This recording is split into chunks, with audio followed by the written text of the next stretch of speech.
So just a little under a month ago, I released a video talking about what I believe the best upsides are within the entirety of TF2 weapons. A video of this sort was naturally going to have a sequel talking about the worst downsides within all of TF2's weapons, so here we are, I guess. In this video, I'm going to present to you what I believe is the worst downside within the entirety of TF2's weapons, along with many honourable mentions along the way. Please subscribe if you haven't already, and let's get into it.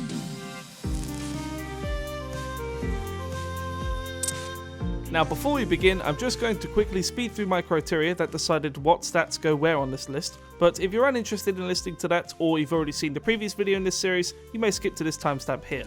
So number one, and the most important criteria to keep in mind, these stats are being judged in a vacuum. I'm not judging how bad these stats are on the weapon, I'm not judging how bad these stats are on the class. I'm simply judging how bad the stat is in a vacuum, and then I might theorise as to how bad it would be on other classes' weapons in other scenarios. The second piece of criteria to keep in mind is that any class-specific mechanic or meter-based mechanic is utterly ineligible for this list. Any downsides related to blast jumping, ineligible. Any downsides related to shield recharge, ineligible. Any downsides related to cloak, any downsides related to accessing the metal ball that the class has, utterly ineligible. And the last thing that I want you to bear in mind is that most of this list is entirely opinionated. You may disagree with some of my choices, that is absolutely fine. Please bear in mind, however, that my opinion is not only based in what I believe in, but also in game experience, research of the weapons, and lots of pointers from my wonderful moderation team in my Discord server, link in the description. So let's start this off by covering several downsides that I didn't quite feel were strong enough to make the top 3 worst downsides in the game. So believe me when I say that I initially wanted to talk about the candy cane first in this video because it was the first weapon I talked about in the previous video. Taking an extra 25% damage from all explosives is a terrible, terrible thing. And then I realised that the Warrior Spirit's downside is basically just this but worse. And then I realised that the Escape Plan's downside of being marked for death is literally just that but worse. So this spot in the video was taken by the Escape Plans marked for death whilst deployed and marked for death for a couple seconds after holstering the weapon. We all knew that a damage vulnerability would be on this list somewhere, so I've decided to get it out of the way first, and I've decided to pick the largest general damage vulnerability I could find. Now yes, you could make the case that the Fist of Steel's extra damage taken from melee hits is much worse because it is a much higher number. However, melees are only effective in this range, whilst mini crits don't actually have damage fall off, so basically if you're dealing mini crits to someone, you're effective in this range. Imagine if this stat were put onto any true combat weapon instead of a melee utility designed for escaping. It would be utterly, utterly awful. You would consistently be taking an extra 35% damage from everything at every time. And whilst this downside works absolutely fine in the context of an escape-based melee, it would not work in the context of literally any other weapon design, and therefore I think, in the vacuum, this is a terrible stat. Okay, so let's talk about the Persian Persuader for a bit. So the Persian Persuader's main 2 downsides are both an 80% reduction in your primary reserve ammo and an 80% reduction in your secondary reserve ammo. Now for the criteria of this video, I have to only pick one of these, so I'm going with the primary ammo reduction. Now in the context of to which you are supposed to use the Persian Persuader, it doesn't really have any downsides, as its downsides are completely negated by the fact that you are not carrying a grenade launcher. However, if you dare to pair this thing with a grenade or a sticky launcher, you will soon suffer the consequences of those 2 downsides. Having 80% less primary ammo is an absolutely horrific thing. So horrific in fact, that I actually took the time to calculate how little reserve ammo every class would have if this stat were put onto their primaries. So, without further ado, every scattergun would only be able to carry an extra 6 reserve shells. Every rocket launcher would only be able to carry an extra 4 reserve rockets. If you'd like to apply this downside to both pyro and heavy primaries, then both of them would only be able to carry 40 ammo before they were completely out. An exception to this would be the Dragon's Fury, which would only allow you to shoot 8 times before you run out of ammo. Demo can only carry 3 reserve pills, that's not even a full clip. Engineer can only carry an extra 6 reserve shells, except for the Rescue Ranger, which can only carry an extra 3 reserve shells. Or, I guess they're not really shells. And the Widowmaker would only give you enough metal for 1 extra shot. Medic syringe guns could only carry an extra 30 reserve syringes, except for the crossbow, which can only carry an extra 8. Sniper can only stay put for another 5 shots, and if you're using the Huntsman, you can only carry an extra 2 arrows with you. And finally, Spy can only carry an extra 5 revolver shots, which for most of them isn't even enough to fill a full clip. Oh, I got a headache from all those transitions. Yeah, I really feel like I've said all I have to with this one. This is an absolutely terrible downside to have for any other class, for any other weapon in the game, yet it works perfectly fine within the context of the Persian Persuader. Now with that being wrapped up, let's move on to our next downside, which I actually feel has no synergy within what the weapon is trying to do, and that is the Razorback's single downside, which reads as minus 100% overheal on wearer. What this downside means is that you cannot be overhealed under any circumstances. Now you might be thinking that overheal is not that strong and this is not that bad of a downside, but to that I say, a medic consistently being able to give any of his teammates an extra 50% of their base health whenever he wants is an absolutely insane feat. And cutting yourself off from this actively limits how well you can work with your team. Now, once again, this kind of works well in the context of Sniper, as he's not necessarily a frontline pusher. But that little number right there is a very, very important one, and if I'm playing as medic and I have the opportunity of healing someone who I know can be overhealed and healing someone who I know can't be overhealed, there's no way I'd waste my time on someone who's just more likely to die.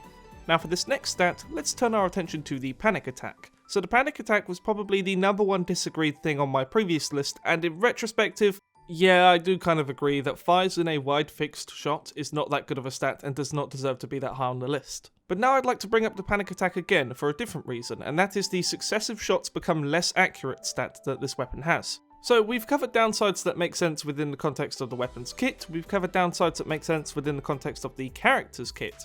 Well, this downside doesn't fit into any context that the panic attack could ever fit into. I genuinely don't understand why this weapon punishes you for firing successively. And I honestly think that if this stat were put onto literally any other weapon, it would be unusable. I mean, the Beggar's Bazooka already has projectile deviation, and you can already see how that weapon is literally classed as a meme weapon by everybody and everybody who isn't a lime green wearing tryhard. So yeah, this stat, truly awful. Works perfectly fine on the panic attack, but would not work on any other weapon in the game. Which actually seems to be the running theme of this video.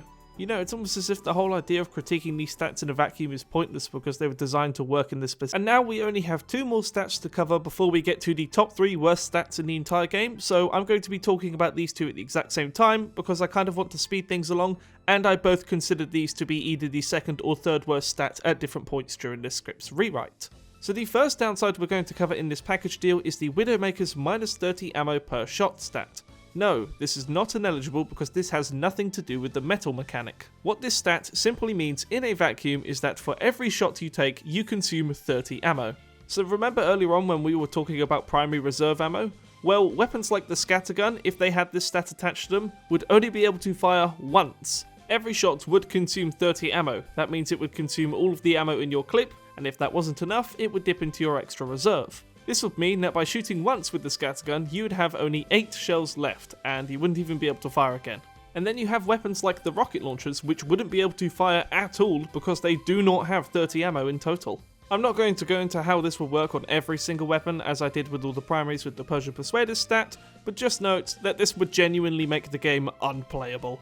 And now the final stat we're going to talk about before we get into the top 3 is the Gloves of Gloving Urgently's health drain mechanic. So how this health drain mechanic works is that whenever you are holding the weapon, you will slowly begin to drain health until a fixed point. And when you put away the weapon, you will slowly begin to regenerate all that health you lost.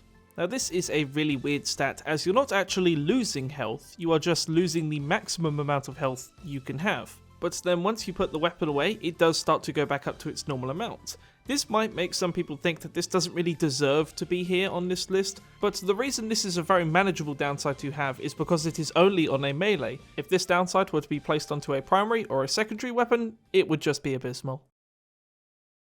And that's it for all the honourable mentions, so let's finally get into what I believe are the top 3 worst downsides within the entire game. And let's kick this trio off by talking about the Kunai's minus 55 health on wearer stat. Now let me say that I personally do not think this deserves to be in the top 3, as I actually believe the Widowmaker's downside is much worse. However, when asking lots of members of my Discord server what they believe the worst downside in the game was, this was the number 1 thing that people continued to comment on, so I guess it does deserve to be here in the end. And just in case you're still not on board as to whether this stat deserves to be here or not, let me tell you how much health every class would have if they had a weapon that had this stat on it. So, from highest to lowest, Heavy would have 245 health, Soldier would have 145 health, Pyro and Demo would have 120 health, Medic would have 95 health, and everybody else would only have 70 health. So even though I still maintain my idea that there are much worse downsides than this, I fully understand why my community voted for this to be on this list, and I'm still pretty confident in putting it in 3rd place. Now the second worst downside in the game is one I'm pretty sure you were not thinking of at all, and it is the one that belongs to the Boston Basher, which reads, "On miss, hit yourself you idiot." This downside is simple: if you miss the enemy, you take the damage of the shot you missed. With that being said, however, we do actually run into a bit of an issue, as the Boston Basher, being a melee, does not have damage fall off. And in case you're unaware, damage fall off is the idea that every weapon deals less damage the further away you are from the enemy. So we're actually going to have to speculate here as to how much damage you would be taking from a missed shot with any other weapon. So for the sake of this video, we're going to assume that if you fire a weapon that has this stat attached to it and you missed, you are going to be taking the maximum damage of that shot. We're also going to assume that if you fire a weapon that fires multiple bullets or pellets at the same time, you will be taking the damage of each individual bullet or pellet that did not hit the enemy. After going back and forth on this is what I consider to be the most definitive way to gauge this stat in a vacuum. This would mean weapons like miniguns, flamethrowers and other multi-shot weapons would become completely unusable, as you would constantly be taking the chip damage from every shot that you missed. But my favourite example of this has to be Scout, as if he were to ever miss a scattergun shot, he would be taking 102 damage. If you're someone who has the technical know-how to make a TF2 server and mod it in so that every weapon has this downside, could you please get in contact with me through my mods in my Discord server, as I would be so down to play and make a video on a server where every single weapon had this downside, just to see how much chaos it would be. But now we approach our top spot, and you might be thinking, what on earth could be worse than that? What could be worse than taking the full damage of every shot you've ever missed? And to that I say, what if you dealt no damage at all? Yes, the absolute worst downside within the entirety of TF2 belongs to the jumping weapons, and it is the downside that reads 100% damage penalty. Yeah, we all knew a damage penalty was going to be here somewhere on this list, so I decided to pick the biggest one and I decided to make it front and center, because something like the Widowmaker's downside would make the game unplayable, whereas if every weapon in TF2 had this downside, the game would be pointless. It would literally just become a fashionista game and nothing more, and whilst that would be funny, that's not why the majority of us play TF2. In my mind, there is no question of a doubt that this is the worst downside in TF2, and hopefully you agree with me. And if you don't, cry.